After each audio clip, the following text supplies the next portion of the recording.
Filosofia e crítica da felicidade obrigatória, quando o sorriso se torna violência.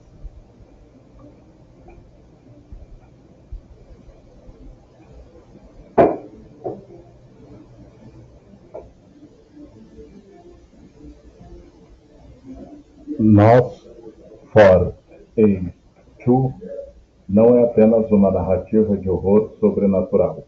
É uma crítica radical a um dos imperativos mais silenciosos e devastadores da contemporaneidade, a obrigação de ser feliz. Byung-Chul Han, ao analisar a sociedade atual, formula de maneira precisa: a sociedade do desempenho transforma a felicidade em obrigação. Essa frase funciona como chave de leitura para compreender Christmas Land. Ali, a felicidade não é um estado possível, é uma exigência moral. Sorrir não é escolha, é lei. Sofrer não é condição humana, é crime. Desejar não é movimento subjetivo, é ameaça à ordem. Do dever ao imperativo, a mutação da violência. Historicamente, a violência se apresentava como repressão externa, proibição, punição, coerção visível. Na sociedade contemporânea, como aponta Han, essa violência se torna interna, sutil e autoimposta. Não é mais o outro que ordena, você não pode, é o próprio sujeito que se cobra. Eu devo conseguir. Christmas Land representa a radicalização dessa lógica. Não há castigo físico explícito. Há a eliminação simbólica de qualquer emoção que não se alinhe ao ideal da felicidade permanente. A violência que não grita, ela sorri. A felicidade como norma moral. Quando a felicidade se torna norma, o sofrimento deixa de ser experiência humana e passa a ser falha moral. Essa inversão é profundamente perigosa. O sujeito não sofre porque vive, sofre porque acredita que não deveria sofrer. Na clínica, isso aparece de forma recorrente. Culpa por estar triste, vergonha por não corresponder ao ideal de bem-estar, angústia por não performar felicidade. Mengs encarna essa lógica em sua forma mais extrema. Ele não tolera a tristeza porque ela ameaça o sistema que construiu. O sofrimento, para ele, não é algo a ser escutado, é algo a ser eliminado. Christmas Land e o totalitarismo do afeto. Christmas Land funciona como um regime afetivo totalitário. Não há pluralidade emocional, não há contradição, não há conflito. Hannah Arendt já havia mostrado que os regimes totalitários não se sustentam apenas pela força, mas pela homogeneização da experiência humana. Em Christmas Land, todos devem sentir o mesmo, todos devem sorrir da mesma forma, todos devem celebrar eternamente. A alegria, quando imposta, deixa de ser alegria e se torna instrumento de controle. Nietzsche, o perigo da negação do trágico.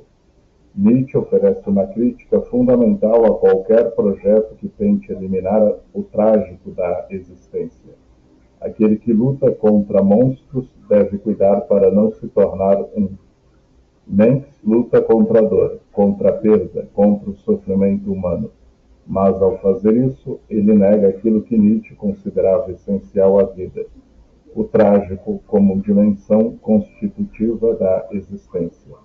Para Nietzsche, a vida não se afirma apesar do sofrimento, mas com o sofrimento, a tentativa de purificar a vida da dor produz uma existência empobrecida, ressentida e paradoxalmente violenta.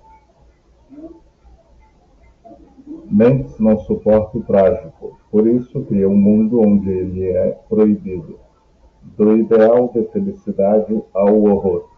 Quando a felicidade se torna um ideal absoluto, qualquer coisa que ameace esse ideal passa a ser vista como inimiga. A tristeza vira defeito, a angústia vira patologia, o luto vira obstáculo, o desejo vira desvio. Mendes não é movido pelo ódio, mas pelo ideal, e isso torna ainda mais perigoso. A história nos mostra que as maiores violências não foram cometidas em nome do mal, mas em nome de um bem absoluto. Psicanálise e a recusa da felicidade total. A psicanálise ocupa uma posição radicalmente contrária a essa lógica. Desde Freud, ela afirma que o mal-estar não é um acidente da civilização, mas sua condição estrutural. Freud já advertia: a promessa de felicidade plena é uma ilusão. A tentativa de realizá-la à força produz sofrimento ainda maior. Lacan radicaliza essa posição ao afirmar que o desejo não busca satisfação plena, mas se sustenta na falta. Christman's Land, ao abolir a falta, abole o desejo. Mendes como produto da sociedade do desempenho. Mendes não é apenas um monstro individual, ele é o produto extremo de uma cultura que não tolera limites, não aceita fracasso, não suporta a tristeza, não reconhece o inconsciente. Ele encarna o sujeito que acredita ter encontrado a fórmula da felicidade e se sente autorizado a impô-la aos outros. Vicky e a recusa do ideal. Vicky McQueen representa a recusa ética desse imperativo. Ela não oferece felicidade garantida. Ela não promete bem-estar permanente. Ela aceita o sofrimento como parte da vida. Essa posição não é nihilista, é profundamente afirmativa. Ao aceitar a dor, Vicky preserva o desejo. Ao aceitar a perda, ela preserva o sujeito. Nós, 4A2, nos alerta para um perigo contemporâneo. Quando a felicidade se torna obrigação, ela se transforma em violência. Quando o sofrimento é proibido, ele retorna como horror. Mendes luta contra a dor e se torna o próprio horror. Vicky aceita a dor e preserva a humanidade. A série nos lembra que não há vida sem conflito, não há desejo sem falta, não há alegria sem a possibilidade de tristeza.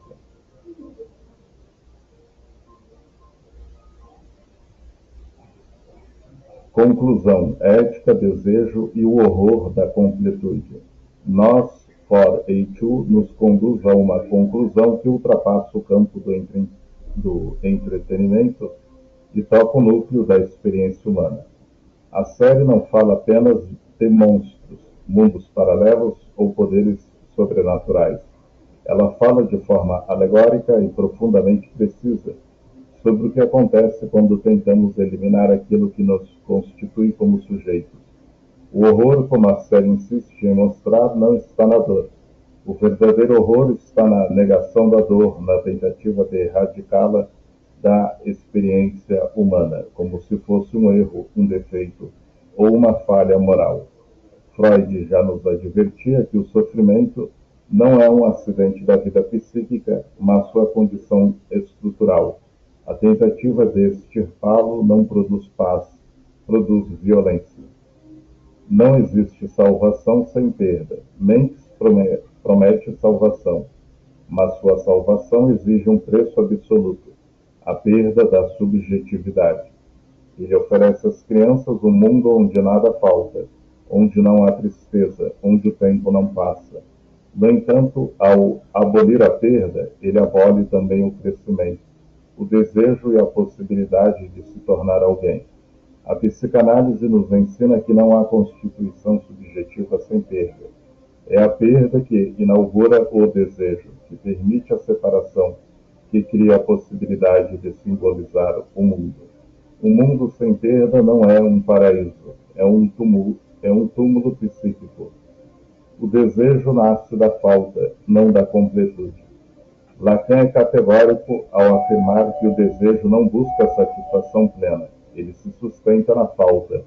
onde tudo é dado, onde nada falta, o desejo se extingue.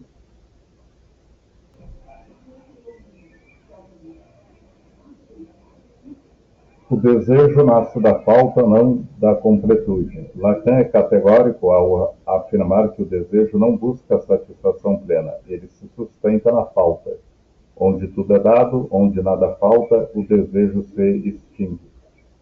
Christmas Land é o retrato perfeito dessa extinção. Tudo está disponível, tudo é eterno, tudo é obrigatório. Nesse mundo não há desejo, apenas repetição mortífera.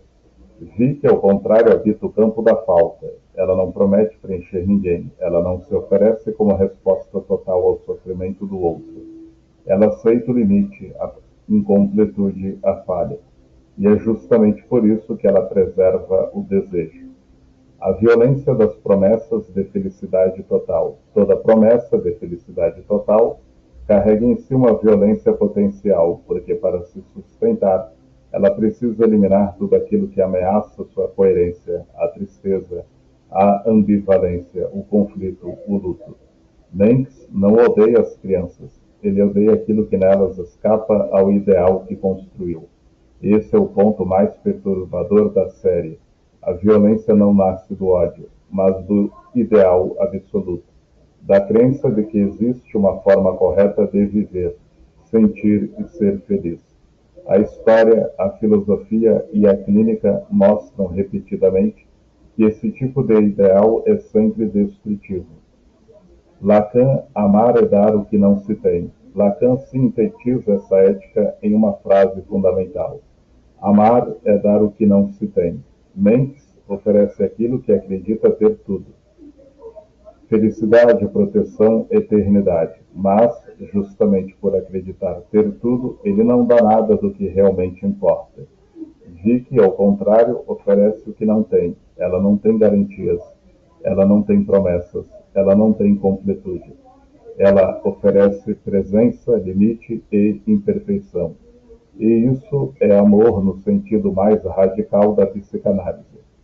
Ética não é salvação, é sustentação. A diferença entre Mengs e Vicky não é uma diferença de força, mas de ética. Mengs quer salvar o outro da dor. Vicky sustenta o outro na dor. Mengs elimina o sofrimento eliminando o sujeito. Vicky aceita o sofrimento para que o sujeito possa existir. Essa é a ética da psicanálise. Não curar o mal-estar do mundo, mas criar condições para que ele seja simbolizado, falado e atravessado. O que nós, For A2, nos deixa como advertência. A série nos deixa um alerta claro e atual. Mundos sem conflito produzem violência. Felicidade obrigatória produz horror. Proteção absoluta produz aniquilação. Completude produz morte psíquica. O humano não precisa ser salvo de sua dor. Ele precisa não ser abandonado nela. Mengs constrói um mundo perfeito e o transforma em inferno. Vicky aceita o mundo imperfeito e preserva a vida. É por isso que ela, e não ele, sustenta uma ética. Uma ética que não promete o impossível. Uma ética que não nega a falta. Uma ética que reconhece que viver dói e que ainda assim vale a pena.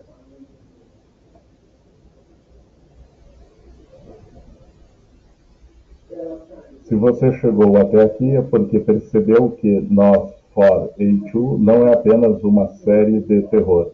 Ela é um dispositivo potente para pensarmos o sofrimento humano, a infância, o desejo, a violência simbólica e os riscos contemporâneos das promessas de felicidade total. Aqui, o terror não está nos monstros visíveis. Ele está nas ideias que parecem boas demais para serem questionadas, na negação da dor, na recusa da falta, na tentativa de salvar o sujeito eliminando aquilo que o constitui. Essa é a aposta deste canal, mostrar que a cultura fala e que filmes, séries e narrativas populares dizem muito sobre aquilo que retorna na clínica, na subjetividade, e na vida cotidiana. Aqui, o terror não é entretenimento vazio. Ele é material clínico, cultural e ético. É um espelho das angústias do nosso tempo. Se essa leitura fez sentido para você, se tocou algo da sua experiência, da sua prática ou da sua escuta, inscreva-se no canal Alan Deide de Psicanalista Clínico. Isso fortalece o espaço e permite que esse tipo de conteúdo continue sendo produzido com profundidade e responsabilidade. Deixe também o seu comentário. A psicanálise não se sustenta no silêncio absoluto, mas na palavra que circula, que provoca, que divide e que produz pensamento. Compartilhe este vídeo com quem se interessa por psicanálise, filosofia, cultura, clínica, séries e filmes lidos para além do óbvio. Porque pensar o horror é muitas vezes uma forma de não sucumbir a ele. Nos próximos vídeos, seguimos explorando como o sofrimento aparece na cultura, como o inconsciente se manifesta nas narrativas contemporâneas e por que a psicanálise continua sendo uma ferramenta fundamental para pensar o humano, justamente porque ela não promete salvação, mas sustenta a escuta. Até o próximo encontro.